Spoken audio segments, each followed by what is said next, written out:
Hi, everyone. So I'd like to introduce you to our keynote speaker today. And I have it written down, and I hope you forgive me because I don't want to make any mistakes in this. So, a little bit about Ruth. Ruth Holloway has done a little bit of everything in her career in over 30 years and has been involved in the Perl community for 5 years. In her time on this planet, while she's not become an expert in anything technical, she's become a student of humanity. She's a mother, a grandmother, a wife, a technologist, a writer, a woodworker, and a public speaker, and an empath. I met Ruth in YAPCNA in Madison. It was a while ago. It was the first night that I attended myself. And she gave a lightning talk on her work in the Koha community, in the Koha project. And it was very clear that, well, a lot of us, and I know I have in most of my career, have been really focused on the technical perspective of writing lines of code. Ruth and the Koha project really cared about people. And after working enough on code, I realized that the hardest thing is the people. Which doesn't mean that I'm a good developer, but it does mean that, well, we know how to master code, we haven't yet mastered people. And I'm very excited, and I'm very honored to present to you someone who knows about this and who cares about this so much, and that we could learn from. So please welcome to the stage, Ruth Holloway.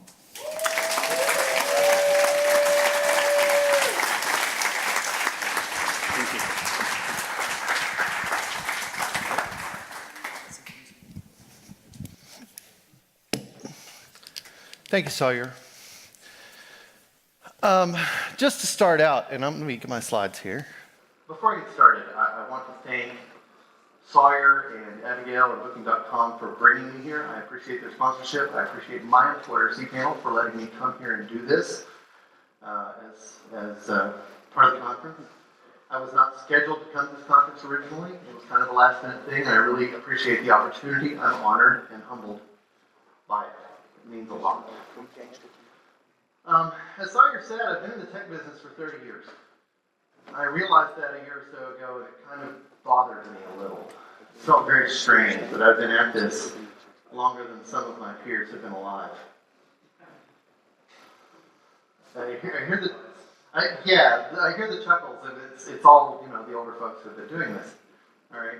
So when they hit me up, and I said, well, what do you want me to talk about? And Sawyer said, whatever you want. Well, I had this brief flash of thought. I said, I could talk about this. I've been doing that for 15 years. I've been part of the community for about 5 years. So I suppose I might have possibly learned something about Perl 5 in that time. I could talk about this, except that I really know nothing about Perl 6 yet. I haven't spent any time on it. I'm not Jeff Goff. But then I saw who the other two keynoters were, and I said, I'm next to them. I got nothing. So I'm not going to talk about those. That's it. Instead, we're going to talk about this.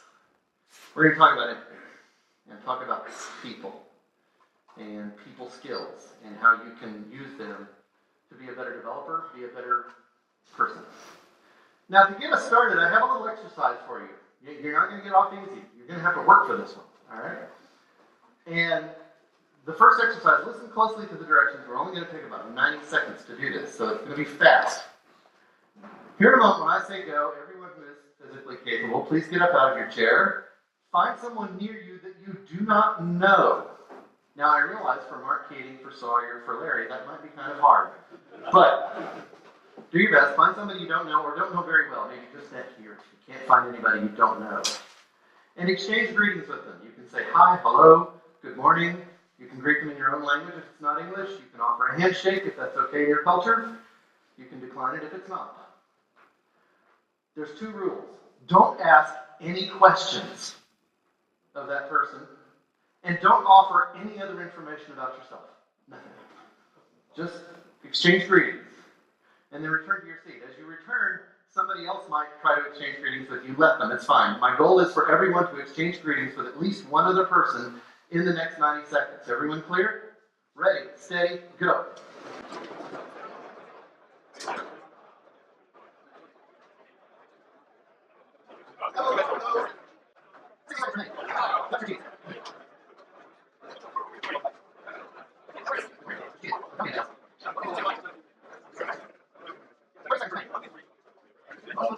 Thank you all. Give yourselves a round of applause. Good job. First thing I want you to notice, that was hard, wasn't it? It's easy to say, hi, I'm Chris, right? That's which is what I heard one time, right? It's really easy to cheat on this one. Or, hi, how are you? If you come from the States, that's an easy one. It's really easy to cheat on this because we want to understand the other person. There's something in us, I believe, that wants to understand the people around us. And so it's very easy to cheat at this exercise. Now let me ask you a little bit about the person you just exchanged greetings with. Didn't know there was a quiz, did you? You probably don't know their name unless you look at their badge, or they cheated. You don't know where they're from. You don't know their educational background. You don't know their family of origin. You don't know their sexual orientation, their faith, or their non-faith, as the case may be. You don't know about their family of choice, who they love, how they love, what they do for a living, what their career trajectory is. You don't know what scares them. You don't know their hopes, their dreams, what they want to be when they grow up. But wouldn't you agree that that person that you just greeted is worthy of dignity and respect in their personal and professional life? Yeah, I see a lot of nod heads. They're worthy of a certain minimum level of respect. And the only thing you really know about them is that they are here. All the things that define who you are, you don't know about them. These are all things that are important to you. They matter to you. Don't you think they matter to them too? But you don't know those things. But yet, they're here, so they must be worthy of respect. Well, what about the person on the far side of the room that you didn't meet? What about them? Are they? Sure. Where do we draw the line? Oh. I see the thought balloons above a few of your heads that are saying we don't. And you're wrong. Yes, we do. And we're going to talk about that a little bit. Okay? When I talk about empathy, I'm not talking about this. Catherine Hayes, on Guiding Light for many years, brilliant actress. She did this entire show without saying a word, which is just kind of amazing on its own. We talk about empaths, and we think of that if we're sci-fi fans. Yes, this episode came out about the time I was born. Here's the definition, and this is from Merriam-Webster. The action of understanding, being aware of, being sensitive to, and vicariously experiencing the feelings, thoughts, and experience of another, in either the past or present, without having those feelings, thoughts, and experiences fully communicated in an objectively explicit manner. I don't have to tell you, I felt this way when this happened. I say this happened, and you know how I felt. That's what it's saying. All right, clear on that?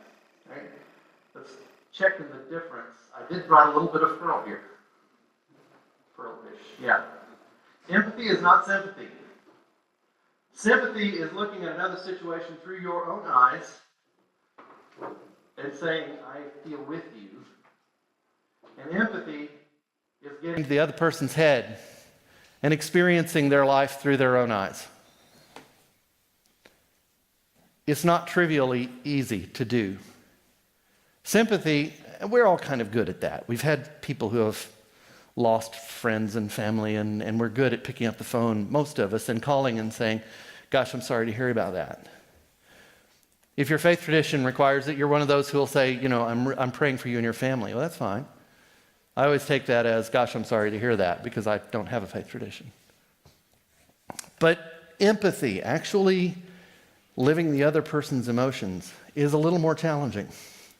We're going to talk about how to build skill in doing that today, and what value that has to you as a software developer, as you as an engineer, and as you as a person. We're going to show some examples of dismal failures to do that as well. And we're going to talk about how a community, we think of empathy as a human emotion, but how can a community of people, a group of people, show empathy toward others as a collective? We're going to talk about some of those too.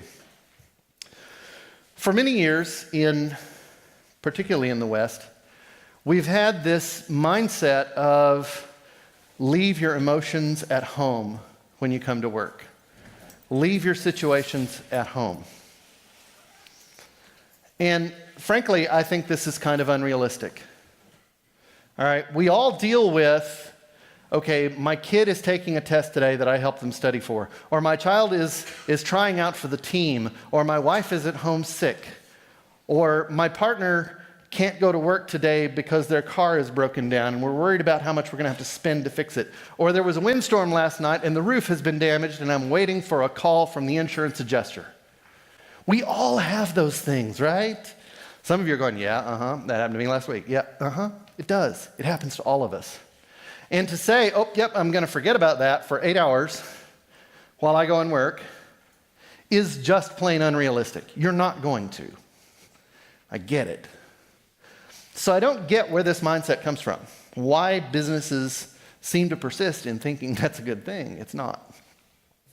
It's unhealthy for you as a worker because you will be fretting about this thing and then you will beat yourself up for fretting about the thing, and meanwhile you're being unproductive because you're fretting about beating yourself up about the thing that's happening outside your life.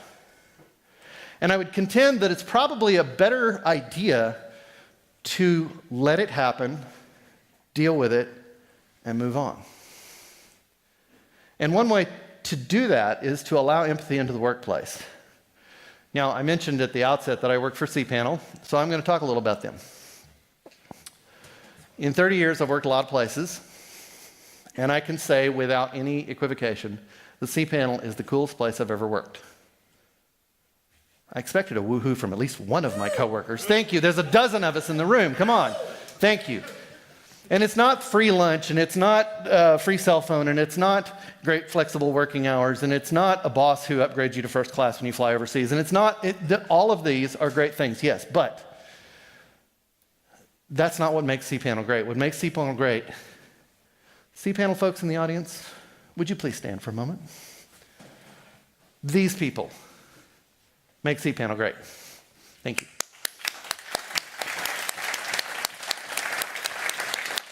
My coworkers, my teammates, all 200 and some of them, make cPanel the great place to work that it is. And it helps that I'm getting the best wages I've ever had in my life. That's a big part of it. That's nice. But it's the people. How many of you, not you, Liz and Wendy, have the opportunity to work with your best friend?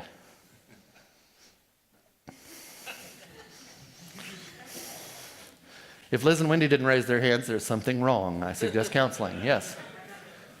I do, and I love it. My best friend offices right next to me. She's the product owner for our team.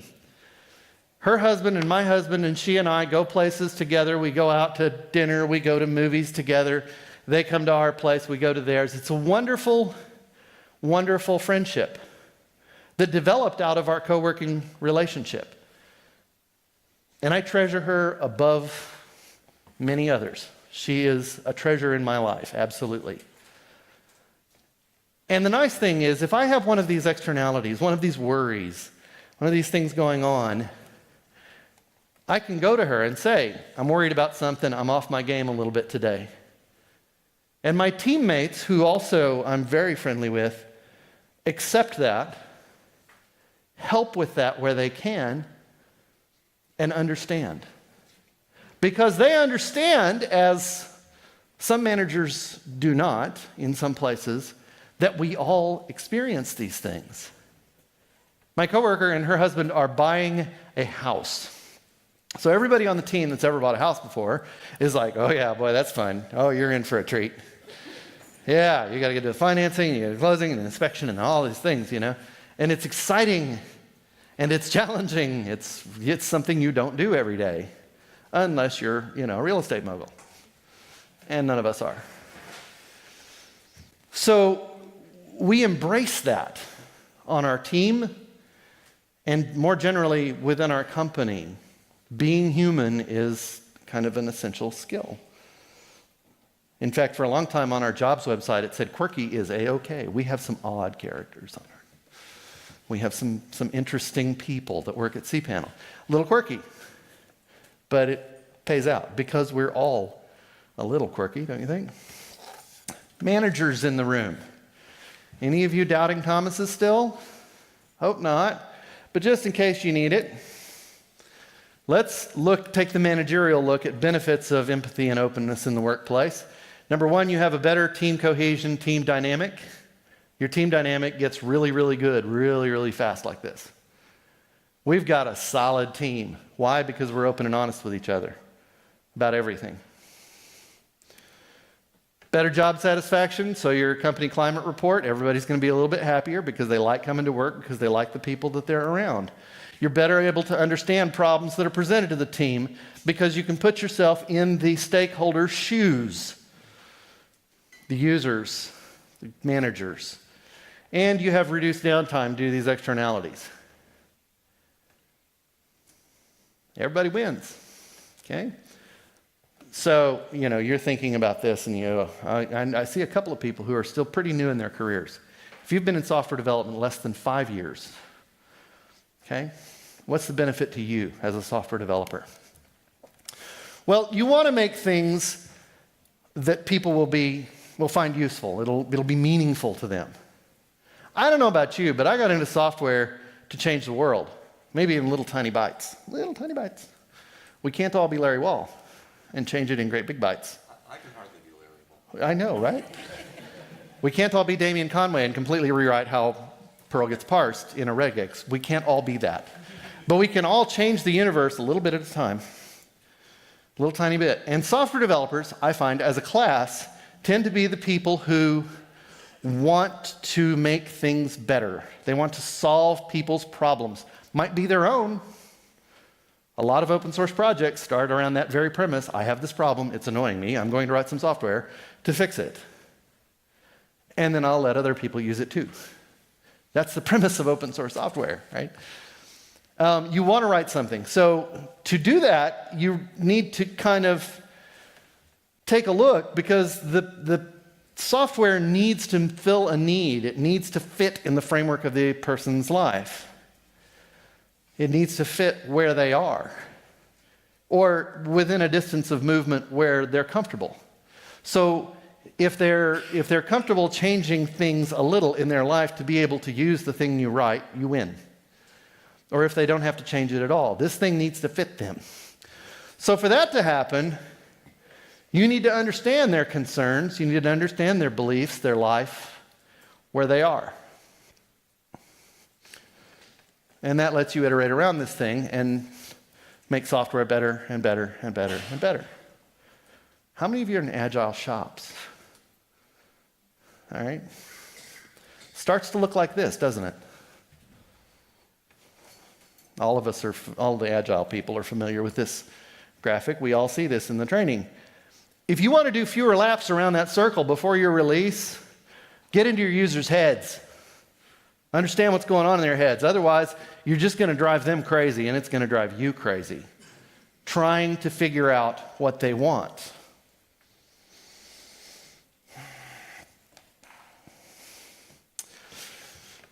But I see the thought balloons above some of your heads, and one or two of you are saying, well, I don't have empathy. I don't have this ability to get into other people's heads like you do, Ruthie. I get it. You think you don't. Look, there's a gland inside your brain, the amygdala, and it generates hormones that elicit the sympathy response. Science, we've scienced this to death, right? And in certain people, that gland is very small, and these people lack empathy. Now, in some of them, the brain will figure out a way to do it anyway, but in a handful, it does not. And we usually find out about these people in the papers because they become serial killers. Right? So, any serial killers in the room? Just checking. I don't know yet. I don't know yet. Yes, the day is young. Yes. Uh-huh. Is that convicted?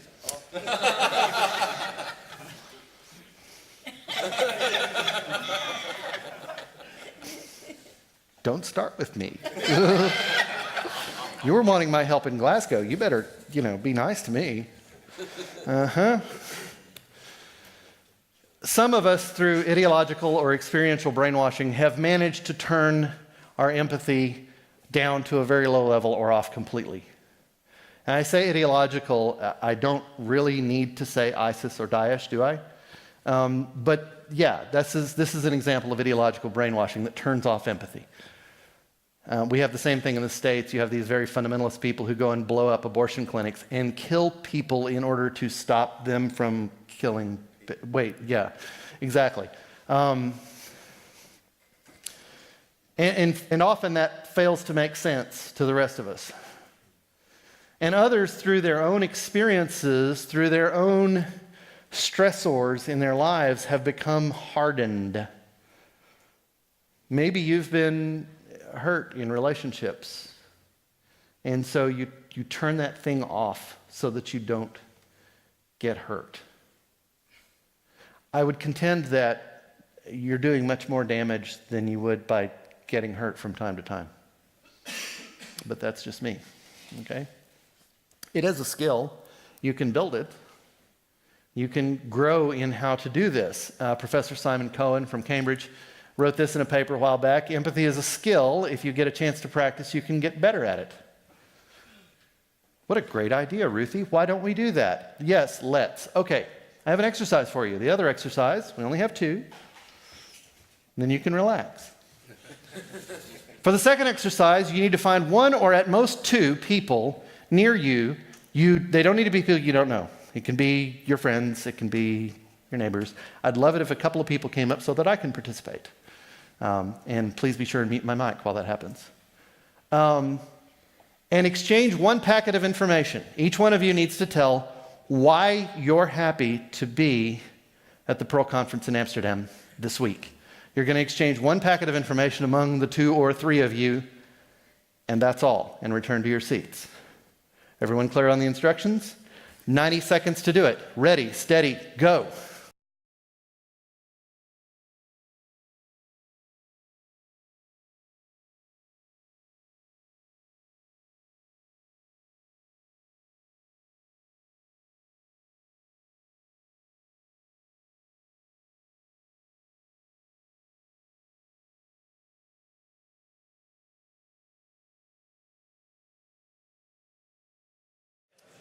Good job, everyone. Give yourself another hand.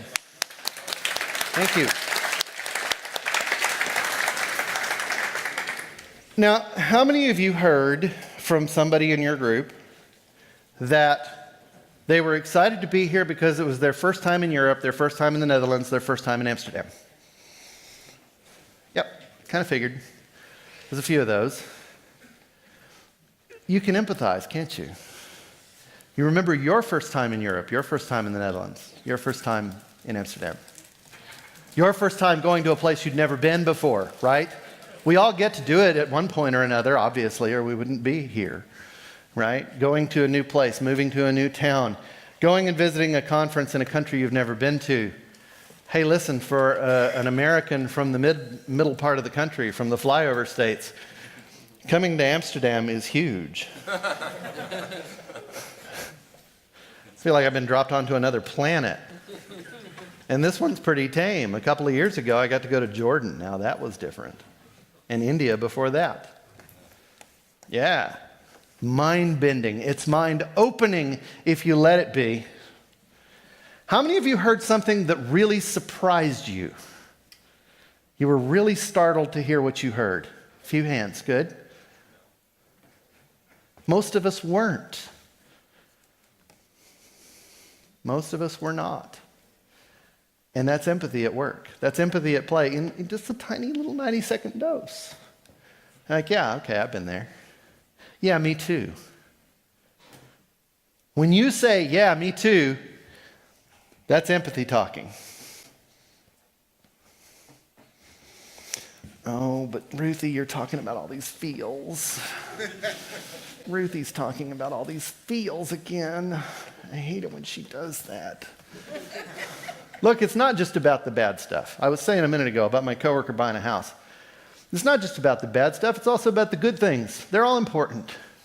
Celebrate with your friends, coworkers, peers. They have things to celebrate, so do you.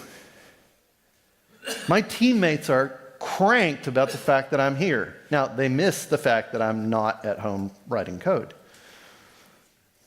They miss the fact that I'm not at home to review their code, more importantly, because it's stopping work. But they're cranked about the opportunity that I had to come here, all of them. Roger Ebert said this, and I think this is kind of a core thought, and I'll come back to this again in a little more depth later. Believing that empathy is the most essential quality of civilization. Until we can identify with each other on a low level, we can't form communities. We can't understand communities, and we can't be communities without empathy. You got to have it. Hey, there's this guy too. We all know Curtis, right? Where's Curtis? Oh, back there? Oh, there he is. I saw this tweet the other day, and I'm like, okay, when I see him, I got to ask him, can I use this? Yes, I'm going to use this. Empathy is a key software skill. How many of us have bumped into somebody who, they're a brilliant coder, they're absolutely geniuses, but they have no sense of understanding the problem? Yeah. How many of us will admit to being that person? Okay, that is bold. That is bold and that is awesome. And you can grow in that. And you can learn from all these folks. Do it, because it's totally worth doing. A book came out, this was a couple of years ago. Dr. Michelle Barba wrote a book about the All About Me generation and the kids who were part of the selfie generation. And she was writing about these kids who, were so attached to themselves. And in the process, she discovered kids who were not. And it was really enlightening to her, and in fact, that ended up being the topic of the book, was about how do these empathetic kids become such huge successes in a world that is driven by me, me, me. And she found that they have 9 habits, 9 consistent behaviors, things that they do that make sense, that make it work. They recognize feelings in others, being an empath. This one I struggled with. They have a moral identity. And in reading about this, she said kids even as young as 4 or 5 who are empaths, who practice this kind of empathy, can clearly describe their moral compass. They can clearly describe their own sense of right and wrong, even at a very, very young age. As young as 4 and 5-year-olds have a clear set of boundaries of their own that they claim and they own, and they didn't give it from anybody else. They might have gotten part of it, but they know their sense of this I will do and this I will not do. Much younger than I ever did. Much younger than a lot of us ever did. They understand the needs of others. They can tell by observation that others need something. They have a moral imagination. And here's another one that I had to kind of work around. If you present these kids, very young children even, with a scenario that they have not been in before, they can describe what they would do in that scenario within the bounds of their moral identity in a very clear way. They understand their sense of right and wrong, not just being able to parrot it. They actually understand the implications of it. That's incredible. For 4-year-olds, 5-year-olds, it's amazing. They keep their cool. All right, if you haven't seen somebody lose their cool, you haven't been in the Perl community very long. Just saying, right? Right? Okay, just saying. These are people, empaths are people who keep their cool. I'm pretty hard to flap. I'm not unflappable, but it's pretty difficult to get me upset. I get nervous, but like over there, while I was waiting, while Sawyer was saying all these nice things about me, I was fretting mercilessly. But I don't get upset. And the other empaths that I know are the same way. They're one cool customer. I was having a minor surgery. This is about 10 years ago. I was having a very minor surgery, and they'd done a local anesthetic, and the doctor's working away, and I can't see what he's doing. I'm looking at the ceiling, and just kind of listening to the music. And he and his nurse are down here working, and he says, uh-oh. You never want to hear a doctor say this while they're working on you. You just don't. There's no good that can come of that. None. And I went, is it a big uh-oh? And he said, no, we just got a little, I nicked something and we got a little bleeder here. I got to take care of this. And I'm like, okay, good. Because the hospital's across the street if we need it. Oh, no, we're fine. Okay, good. Thanks. I hear it's a painless way to die. Right? That's what I hear too. 3 weeks later, I go back to get the stitches out, and he says, I was realizing that was just really a horrible thing to do, to say uh-oh like that. I'm like, yeah, it kind of was. And he says, you are one cool customer, Benedict. I'm like, yeah, I am, kind of, yeah. All right, you want to be better at keeping your cool? Learn empathy. It's hard to be angry at somebody if you realize that they are you. That's profound, isn't it? That they are a mirror of you. It's very hard to be angry with them when you discover that. These are kids who practice kindness routinely. Not only do they detect that other people need things, they often will give it, including sticking their necks out. They think us, not them. They think in terms of teams. They do stick their necks out for others, even in dangerous times, many times. And they want to make a difference. Now, check me if I'm wrong. Oh, we have a manager from cPanel here. Ken, are these things you would like to see in a developer? Yes. Do we have any other managers in the room? Keating, where you at? Yeah, I'm fine with all those. This is the kind of thing that managers want in developers. Want to be a better developer? Checklist. Hey, we're developers. We like checklists. We like easy lists. Boom, boom, boom. Check them off. Start learning these things. Learn how to do these things because they'll make you a better developer.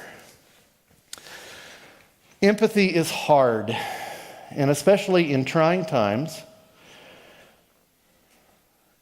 feeling for others when others are feeling intensely can be exhausting. And so you must take care of yourself. Now, how many of us are introverts? Yeah. Introvert. Lies. Introverts understand. Yeah, I didn't hear the question. Are you an introvert? Introverts, yeah. We have introverts kind of understand on a very fundamental level how to take care of yourself. And it's the same skill set that introverts use that empaths need. So an introverted empath is really cool because you get lots of refreshment for the price of one. But being around people and then feeling what they are is double tiring. When I get home on Saturday, I'm going to want to sleep for a week. I won't get to, but I'll want to because it's like waves on the ocean standing up here.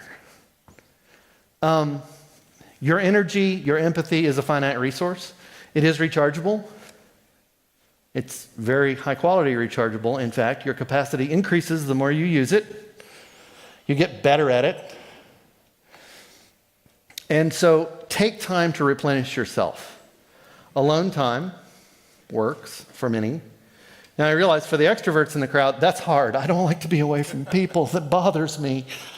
I get it. But if you're practicing empathy, you're going to find out you're a lot more tired than you used to be when you get around people, especially when things are kind of intense. And I went to a meeting of a sci-fi community that I was a part of 3 days after September 11th. Oh, yeah.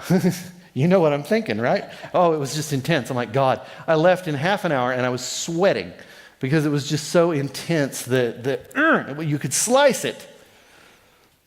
I couldn't do it for very long. I had to leave the meeting early.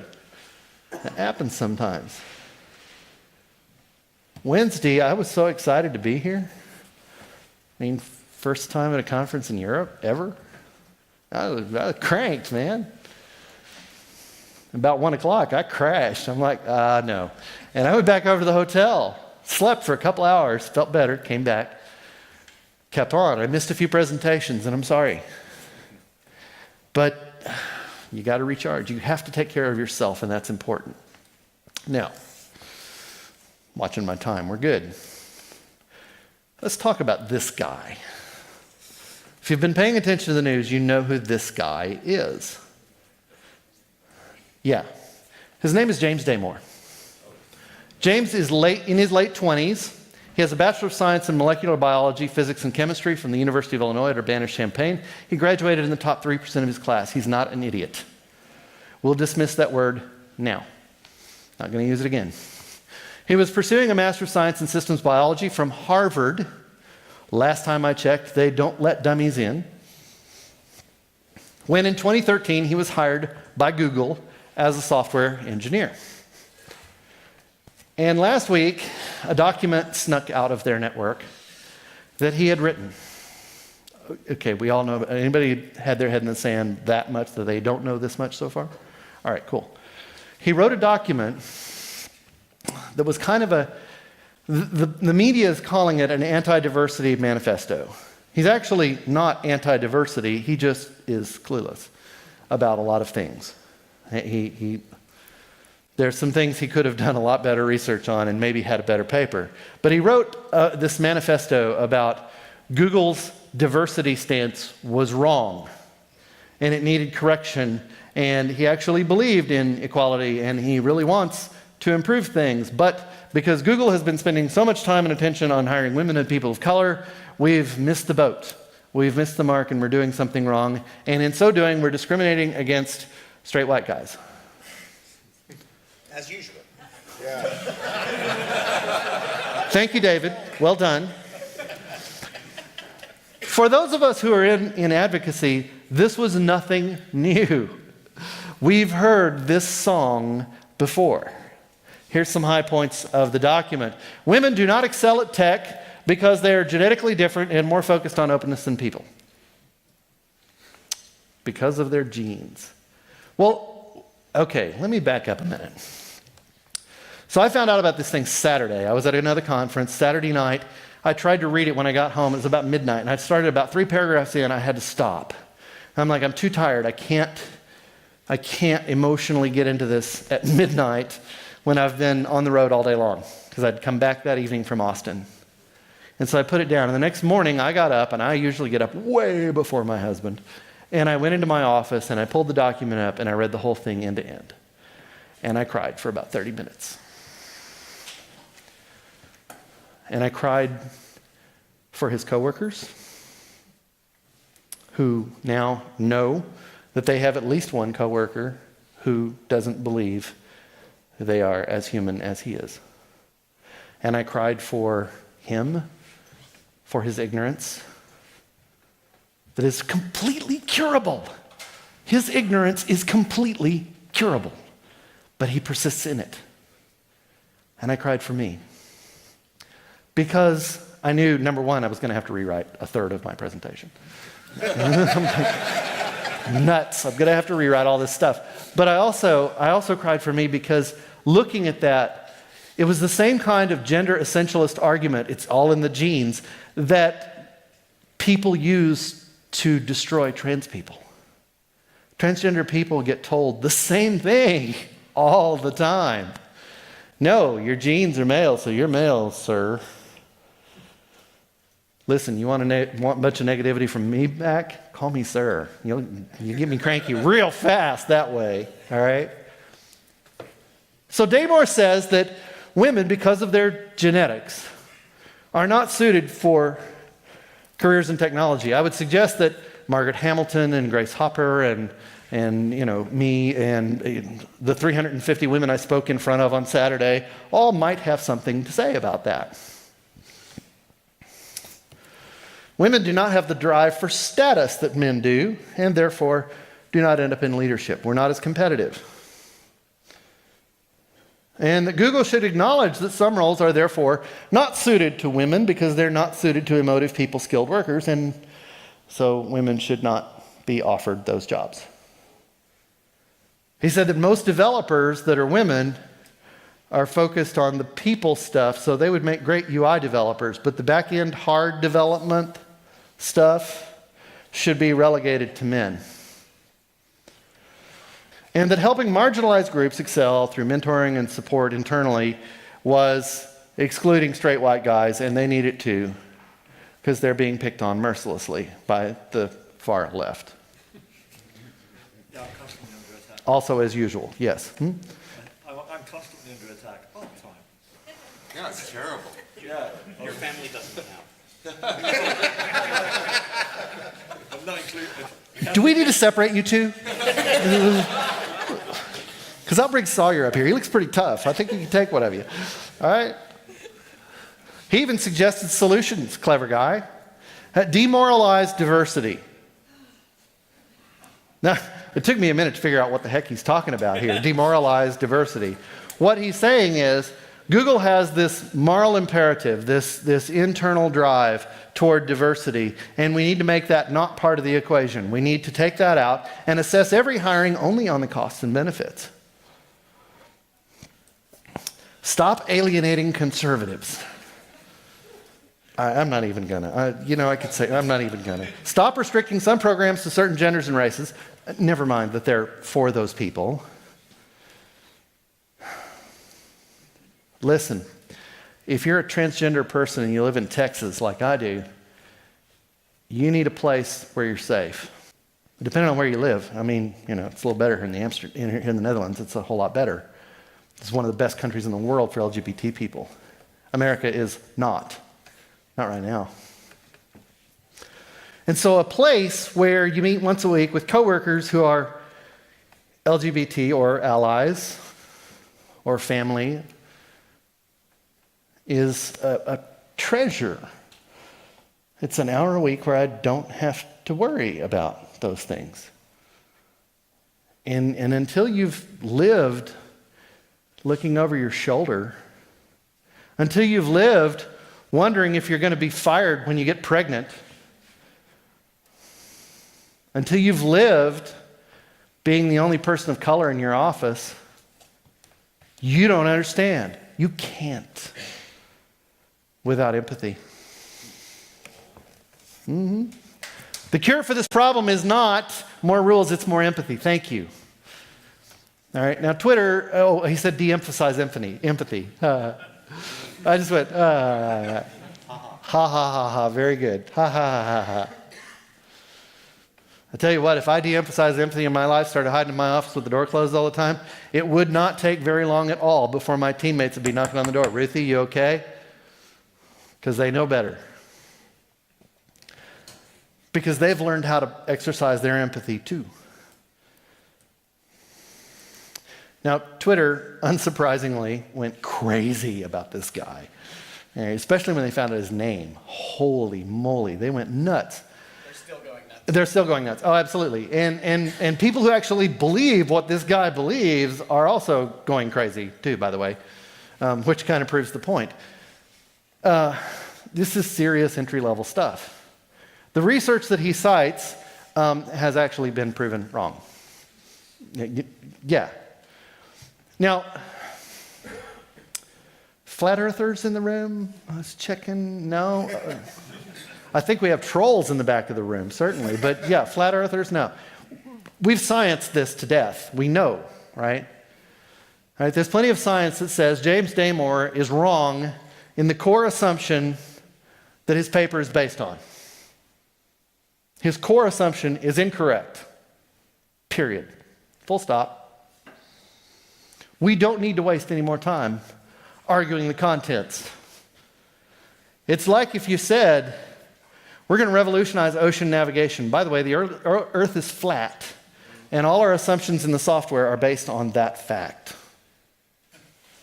I'm going to write a Perl module that will help with GPS navigation on a flat Earth. Well, it helps with the math. Yeah, it does. The math's a lot easier that way. Absolutely. Right? But the thing is, it doesn't matter that he's factually wrong. Even if he was factually right, there's still problems here. Number one, when you make a generalization and you say all women are, number one, let's even talk about trans people. Are we women or men? Let's not even talk about women who join the military. Let's not even talk about women who actually do write code. Let's not actually talk about the women who created compilers in the first place. Oh yeah, right, forgot about that. His opinion creates a hostile work environment. Now, in the United States, this is a magic word, hostile work environment. Google could be sued if they'd kept this guy by every woman or person of color who works at Google, period. Does he still have his job? No, he was fired on Monday. Thank you. As soon as they found out who he was, he's gone. Monday, he was out of there. It was hours after the memo was complete. Yeah, it was just quick. Boom, he's out. Yeah, that's proof he's discriminated. Right. Oh, Would you like me to hit him? no, thank you.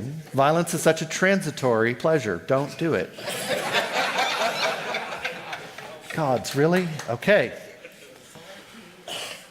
But the fact that he believes that tens of thousands of his coworkers are genetically inferior automatically, by definition in American law, creates a hostile work environment that he cannot be allowed to contribute to. Period. So they tossed him. Is it having the opinion or expressing it? Expressing it. You can have all the opinions you want to. You can believe the earth is flat if you want to. We won't make fun of you until you say it. Yes, but Just saying. when you see the revisionist and the people that don't think that evolution is something that... Right, yeah. I mean, we have all these arguments that we could get into, but I'm running out of time. Let's move. He has the right to his wrong opinion. Okay? Vaccines work. The earth is not flat. Climate change is real. Politicians are crooked. And women are not genetically inferior to men, period. Can we stand on that?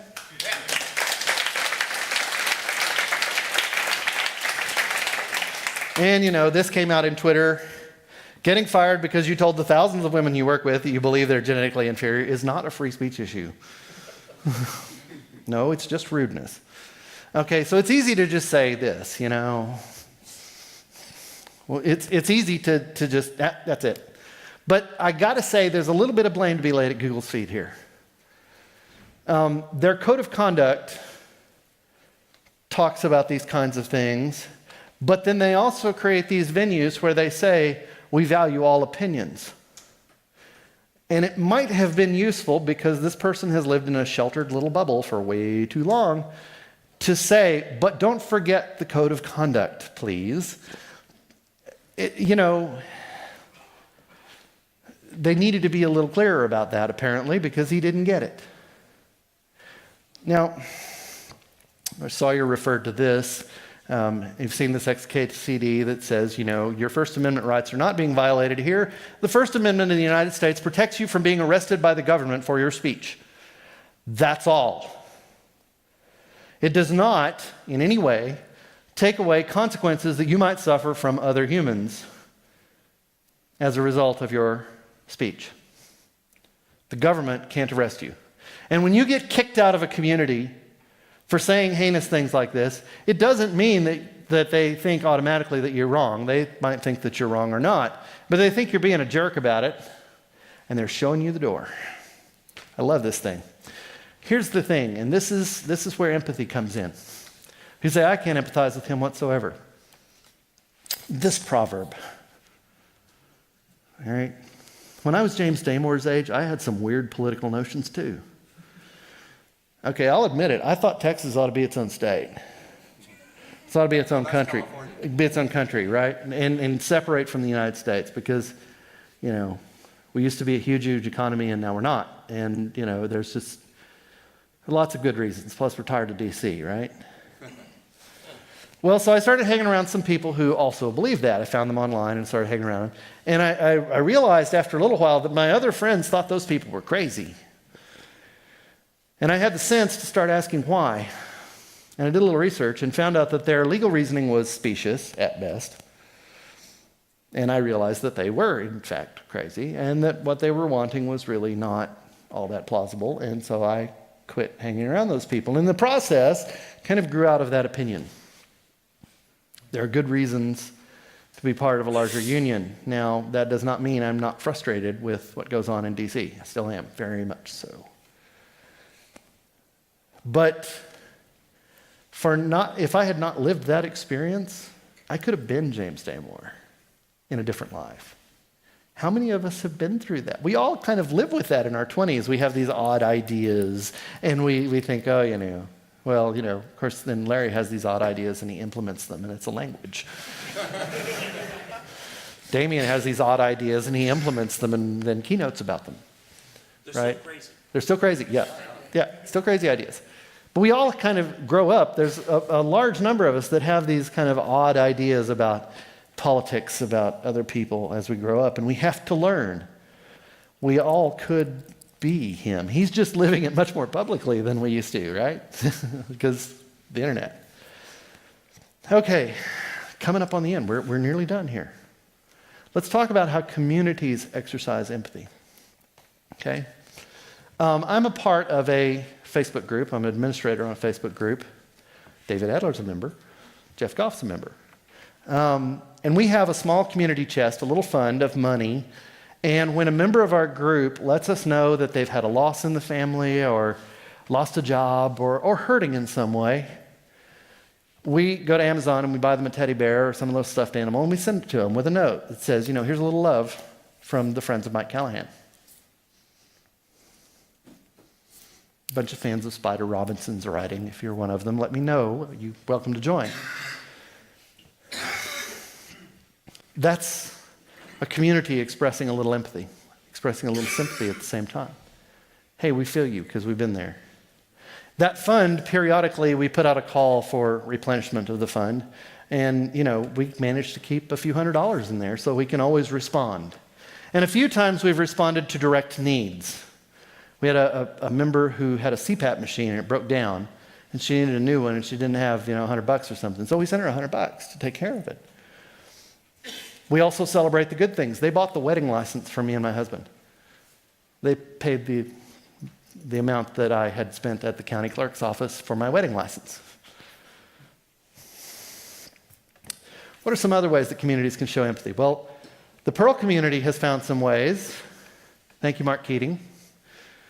The Enlightened Perl organization has a Send a Newbie program. These are for people who have not been to a Perl conference before and want to enter Hacking Perl and want to come learn.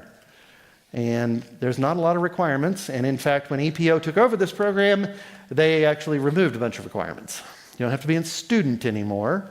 You can just be new at this, and that's fine. Send a newbie. Great programming and conferences. Conferences are a great place to exercise community empathy. We're here, so I guess I don't need to elaborate on that further, do I? I don't think so. In North America, Matt Trout, a couple of years ago, 4 years ago? Yeah. Started pushing this, Hallway++. And this was, let's push the hallway track in order to encourage newbies to participate in the hallway track.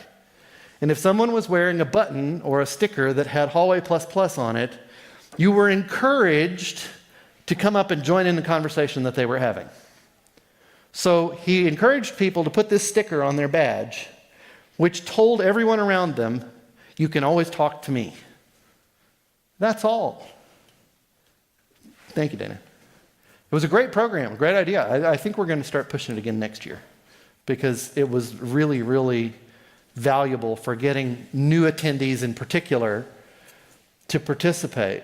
Now, I seem to remember, 70-something new participants here for the first time? Maybe y'all ought to look at that too. Oh God, not this.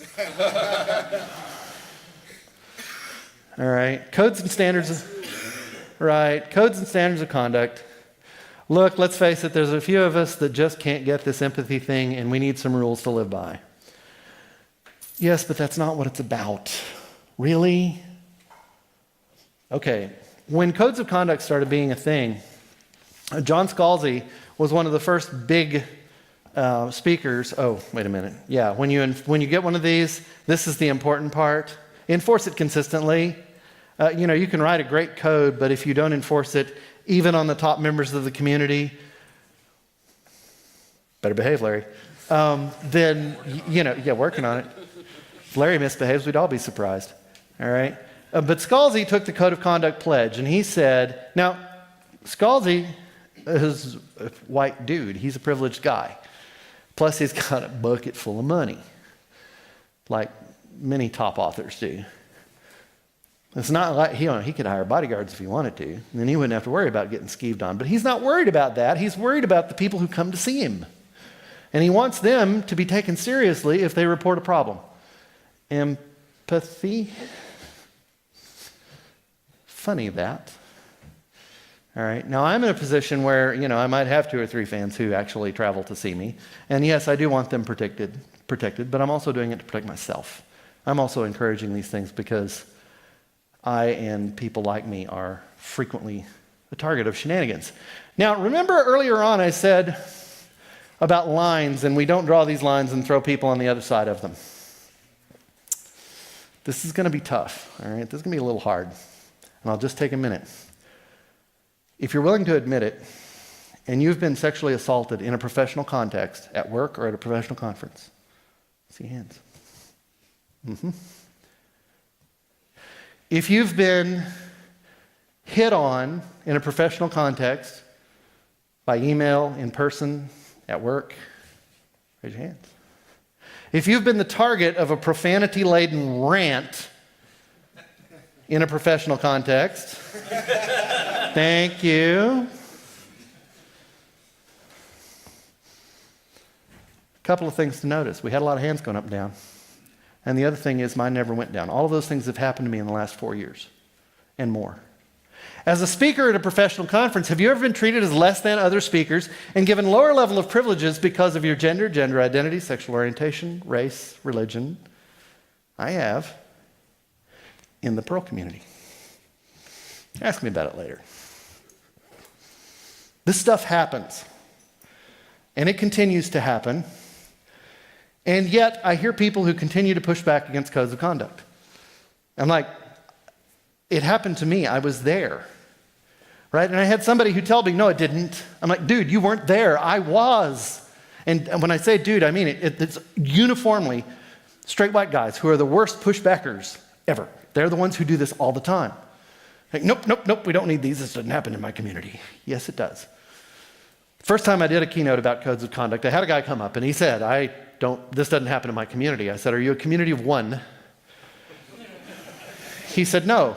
I said, are there any women in the community? He says, yeah. I said, then odds are better than 50-50 it's happened in your community. You're wrong. No amount of talking is going to make you right. Please stop wasting my time. Sit down. It happens. You can't deny it anymore. So this unempathetic kind of pushback just frustrates me. We're all adults here. The no-code code. This is actually a thing on GitHub, and projects are encouraged to pick up the no-code code. As soon as you have a merge request denied, this no longer applies. Wait, what? Yeah, okay. Don't be it. I'm not even gonna. You could stick any one of several profane words here, and there will be a community that has said that frequently and loudly, right? Including this one. This doesn't work, and here's why. As a code of conduct, this doesn't work. The reason is you can't enforce a code of conduct if you have to have month-long email battles about whether or not it was violated. You can't kick someone out of a conference a month later, right? So these protracted arguments about whether or not it actually happened, and if that is, in fact, a bad move, no, you need to be explicit about it. That never happens here. We've covered that. And now we get to the sweet spot. You need thicker skin.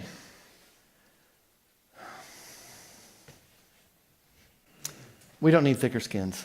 We don't. Thicker skins lead to more us versus them. They lead to more divisions. They lead to more not like me, which causes strife and fear and hatred and warfare and violence and danger for us all. And thicker skins, if allowed to continue, will be the end of our race. Well, I'm talking on the big scale here. The only thing that will save us as humanity, as a race, is not thicker skins, but we need softer hearts, and we need it now. Yeah.